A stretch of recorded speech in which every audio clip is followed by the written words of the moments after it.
What started as a so-called national security tariff on Canadian metals has exploded into a $22 billion trade brawl. U.S. President Trump's move triggered Canada's sharpest retaliation, yet a 50% tariff blitz targeting U.S. exports that fuels tension across auto, beverage, and tech supply chains. As EV production faces fresh headwinds and political pressure mounts on both sides of the border. This isn't just a tariff fight, it's a test of industrial grit and geopolitical muscle. Buckle up. Here are the key flashpoints, strategies, and high-voltage consequences, shaking North America's economic engine. From metal to mayhem, how Section 232 lit the fuse.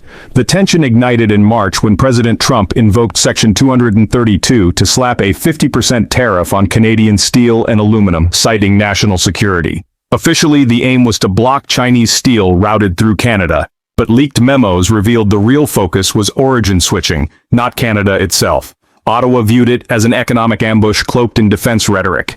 Initially, Canada played it cool, rolling out a $3.5 billion Canadian support fund for domestic producers like Stoco and Rio Tinto.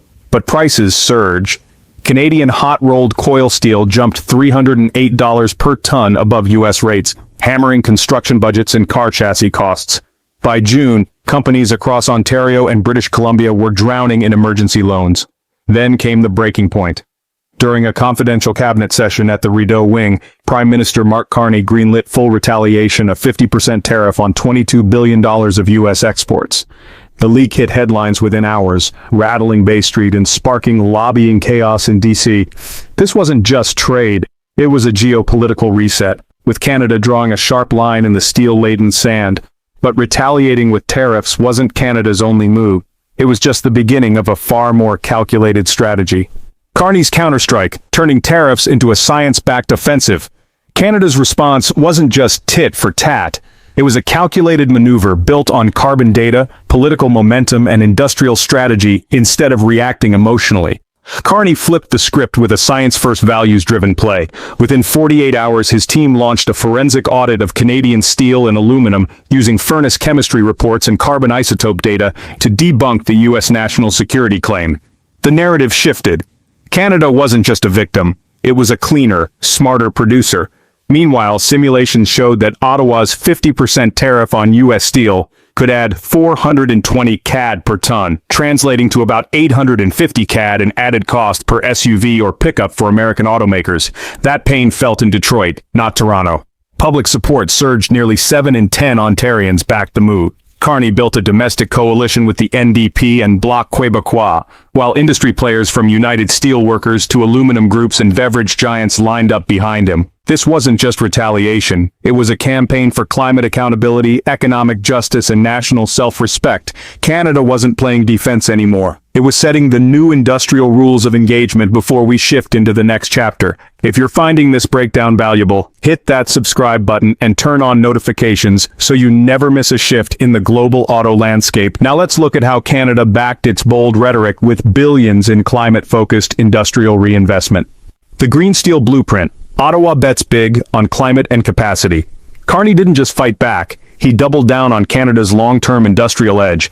Enter the Green Steel Accord, a $4.8 billion Canadian initiative to modernize the nation's metal production with an eye toward climate leadership and future-proof supply chains. Think beyond tariffs. This was an industrial moonshot. Electric arc furnaces in Hamilton, hydrogen dry lines in Sault Ste. Marie, inert anode aluminum in Quebec. These weren't vanity projects, they were strategic assets to cement Canada's place in the EV and aerospace revolutions. And here's the piston point. Automakers from Tesla to Ford rely on Canadian low-carbon metals to meet strict U.S. tax credit rules under the Inflation Reduction Act. If Ottawa's supply dries up or becomes too costly, Detroit's battery lines and even SpaceX's Montreal-forged alloys could hit delays. The strategy, a tariff ladder. If Washington eases up, so will Ottawa. But if the U.S. holds firm, so will Canada. Backed by clean tech, global alliances, and steel hardened with purpose. And speaking of tremors, let's explore how these tariffs are shaking corporate boardrooms and political calculations. Boardroom blowback and the politics of pain. As Canada's tariffs took hold, U.S. industries, especially automakers, were hit hard. Ford and GM projected losses of 45 million CAD per model cycle, with profit margins shrinking by 320 CAD per vehicle due to pricier Canadian steel. Aluminum can costs were set to rise by 5 cents, threatening craft breweries already operating on thin margins. While Ottawa worked on partial exemptions for major producers, the damage was already leaking into balance sheets and store shelves. Politically, Trump stuck to his protectionist script, appealing to Rust Belt voters. But behind the scenes, alarms rang. The American Iron and Steel Institute warned that the tariffs could reduce U.S. blast furnace utilization by 4 points, costing 7,800 jobs. Senator Bill Hagerty broke ranks, calling the Canada crackdown short-sighted. Tesla and SpaceX lobbied against aluminum disruptions that threatened production timelines. Carney stayed the course, backed by a powerful coalition. His aim wasn't just to retaliate, it was to reposition Canada as a values-led counterweight to Washington's unilateralism. As the campaign season heated up, the real cost of tariffs was beginning to hit home. But the reverberations didn't stop in North America. Global markets were watching closely, and some were already reacting. The world watches as trade war tectonics shift. What began as a North American standoff quickly became a global test case. Canada filed a WTO complaint over the U.S. use of Section 232, but with the appellate body effectively frozen. A verdict could take years if it comes at all. Meanwhile, Japan, South Korea, and Australia watched closely. Each had endured past U.S. steel tariffs, and Canada's bold 50% counterstrike could become a model for future pushback against Washington's protectionist habits. China capitalized on the discord with the West divided. Beijing rerouted steel through Kazakhstan and Eurasian trade routes, quietly growing its market share as North America turned inward. The ripple effects hit tech too. Tesla's Berlin gigafactory may now source aluminum from Indonesia, higher in emissions risking EU and US green tax credits. SpaceX, dependent on Montreal's aerospace-grade aluminum, faced costly delays that could extend Starship upgrades into 2026. Canada responded with a global PR blitz, branding itself the responsible trade actor. The deeper story.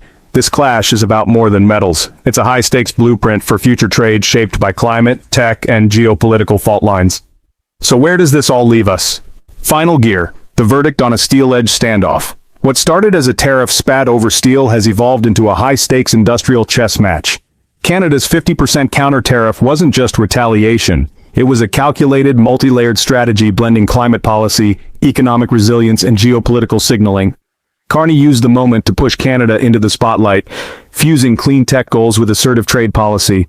Meanwhile, Trump doubled down on traditional protectionism, hoping to rally blue-collar support. But if higher costs ripple through automakers, brewers, and rocket builders, those slogans may wear thin before Election Day. Now North America stands at a crossroads advance toward a climate-aligned industrial future, or fall back into short-term zero-sum tactics.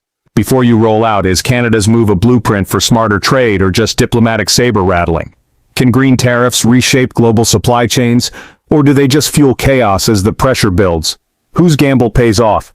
Carney's climate capitalism or Trump's tariff playbook? Drop your thoughts in the comments we read. And don't forget to subscribe so you're always in gear for the next big shift in the auto world. Thanks for watching, and see you on the next run down the industrial highway. You can now check out any of the videos on the screen. There's plenty more to explore.